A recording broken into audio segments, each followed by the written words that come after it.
Sí, sí, me acuerdo de eso y vos sabés que me acuerdo, bueno, de tantas otras compañeras. Vos la mencionás a Susana y siempre presente, ¿no? Porque Ujú. Susana, bueno, fue una referente importante también en el ámbito comunicacional con una actuación muy destacada en lo que fue la red PAR, ¿no? Que fueron estas Ujú. compañeras que empezaron a mirar a través de una mirada desde los feminismos lo que tenía que ver con la comunicación.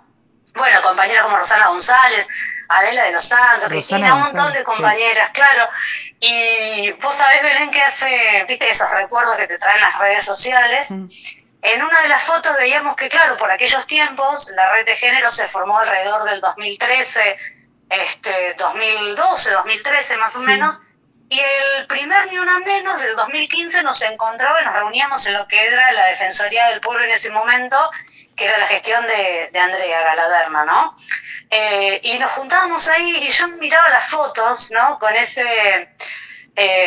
había cierta, no sé si la palabra no es timidez, pero no era, digamos, esa gloriosa desfachatez que hoy tienen los pibes, ¿viste? Que van Claro, mucho más sí. al frente y, bueno, una celebra, por supuesto, el recambio generacional, pero nos veíamos en esa foto casi con una cosa de mayor retracción, ¿no? Lo que no significa que no pusiéramos en su momento y lo seguimos poniendo el cuerpo, la voz y la identificación en una comunidad con la de Bariloche, pero la verdad es que si te tengo que decir, lo que más destaco es el recambio generacional, Mm. ¿viste? Con ese empuje tremendo que tienen hoy los pibes que van, las pibas van al frente sin ningún tipo de problema, con gritos muchos más, si se quiere, fuera de todo eufemismo, porque en algún momento también una venía de espacios institucionales que muchas veces sabemos, mira, justamente hoy estuve en unas jornadas que también tenía que ver con instituciones y decíamos, ¿no? Algunas de las que estábamos ahí, ¿cuántos años hace que una se reúne, habla con las instituciones y vuelve a tratar de articular? Había compañeras históricas, bueno, como Connie Pozzi también, ¿no? Laburando Ujú. desde los temas, en ese momento también desde la Defensoría. Y viste que a veces esas cuestiones institucionales como que te retraen un poco, ¿no? Hoy me parece que es un momento donde está todo en discusión, afortunadamente, donde hoy hasta las mismas instituciones están como desacralizadas y cada vez una se interpela tocando instituciones como por ejemplo el mismísimo Poder Judicial. Claro. ¿Cuántas veces hemos hablado, no? Ujú. De la cuestión conservadora, muy refractaria que tiene el Poder Judicial. Bueno, hoy se sale a la calle y se pide directamente reforma judicial transfeminista, qué sé yo. A lo mejor en ese momento no estaba tan claro poder hacer ese reclamo, ¿no? Y muchísimo menos otros años atrás. Los reclamos de aquel entonces, bueno, porque incluso eso vos lo marcabas, la red se conforma antes de ese grito. Yo me acuerdo, bueno, mencionabas a Andrea Galaverna y Susana Chaper, en ese Mm, entonces tenían yo estaba en Nacional, yo tenía una columna de género en Nacional, a la que se sumaba Rosana González también para hablar del aborto, cuando ahora de la legalización del aborto, de la necesidad, ¿no? sí. Pero me acuerdo, bueno, el Ni Una Menos, ese grito desaforado necesario en todo el país. Se salió puntualmente por eso. Bueno, un poco decías, no se planteaba tanto la cuestión de la justicia. Pero ¿qué fue lo que empezó a motivar juntarse en aquellos tiempos? Y en aquellos tiempos lo que empezó a motivar también era una cuestión creciente, más que nada, me parece que el emergente eran los casos locales que iban sucediendo, más allá de que recién, imagínate, a ver, para hacer un poquito de historia, Mm. sobre finales del 2012 hay una reforma del Código Penal donde se tipifica o se penaliza finalmente la figura del femicidio como tal, ¿no? Claro. Antes era un homicidio agravado. Bueno, ese fue uno de los disparadores, la discusión por ahí hasta un poquitito más temática de si el femicidio, yo recuerdo charlas muy interesantes con Susana también sobre si en el mismísimo Código Penal tenía que decir la palabra femicidio o no, que finalmente no lo dice, es un homicidio agravado por odio de género, bla, bla, bla, pero no dice en el Código Penal, si vos lo lees detalladamente, no dice Ujú. la palabra femicidio. Bueno, una de esas primeras charlas recuerdo haber tenido con las compañeras de la red de géneros y en ese momento se nucleaban muchas instituciones en lo que era la semana de acciones por la no violencia hacia las mujeres. ¿Sí? Yo realmente creo que se sigue haciendo Sí, porque está claro. estipulada por Sí. ordenanza, Ujú.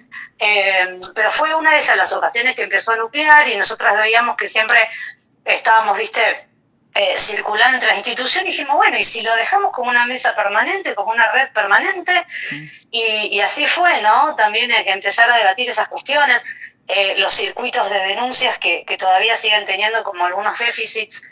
Te lo digo, Belén, porque acabo de venir hoy de una jornada que se hizo, ¿no? En el Colegio de Abogadas y Abogados aquí de esta ciudad, donde, bueno, algunas cosas parece que es muy difícil de desentrañar, especialmente cuando tiene que ver con circuitos de atención a personas en situación de violencia, ¿no? Y eso fue lo que nos unificó, y después, bueno, a nivel nacional, este grito del Ni Una Menos, que tuvo que ver con el femicidio de Chiara, como vos decías, en provincia de Santa Fe, que fue, digamos, como el corolario de una serie de hechos espantosos que me acuerdo se habían venido dando en ese último año, en esos últimos meses, y fue una cuestión espontánea en todo el país, y eso fue lo que sucedió. Después llegó toda la lucha por el IBE, pero la verdad, digamos, como para historizar un poco, decir que seguimos teniendo algunas falencias complicadas, aunque parezca mentira, parece casi un anacronismo, ¿no? Decirlo de este modo. ¿Cómo puede ser que todavía algunas instituciones todavía no comprendan cabalmente lo que implica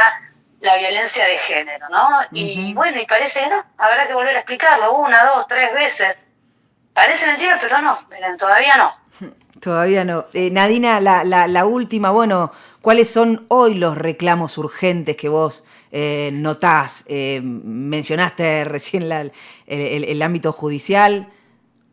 Y mira, a mí me parece que fundamentalmente es más y mejor presencia del Estado frente a esta situación, digamos, de qué hacer, si estamos hablando específicamente de violencias, qué hacer y cómo de algún modo sostener a una persona que decide iniciar un circuito de denuncia, no solamente desde el ámbito del Poder Judicial, que a mí me parece que hoy lo troncal, para mí hoy el pedido es ese y lo que se escucha es eso, más allá, digamos, de la crítica que se le puede hacer desde el punto de vista social al Poder Judicial como tal, desde un montón de ámbitos, me parece que desde esta postura, desde los feminismos, esta es como el pedido, ¿no?, más concreto y troncal que hoy por hoy se tiene, y fundamentalmente la presencia del Estado para sostener a una persona en situación de violencia, que tiene que ver con las herramientas y las redes de contención que aún hoy parece que están ausentes, ¿no? Y se decía, por ejemplo, bueno, ¿qué pasa? Una persona decide denunciar.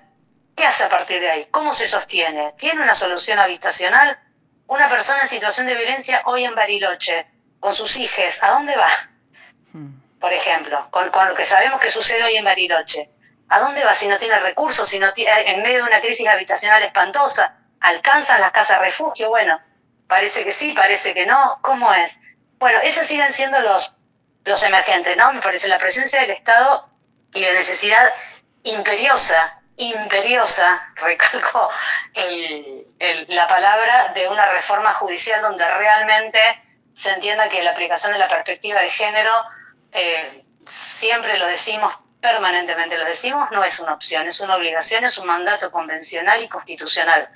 No es una opción que si tenés un funcionario o una funcionaria más o menos capacitado. Y por supuesto una aplicación de lo que es la ESI, de lo que es Ley Micaela en serio, ¿no? Que no sea un como sí, Belén. Nadina, como siempre te agradecemos mucho por tu tiempo, bueno, y por sumarte al aire de Nosotres Lesotres, y la seguimos también como siempre, ¿no? Como siempre. Gracias siempre por el espacio, Belén. Un abrazo grande. Abrazo grande.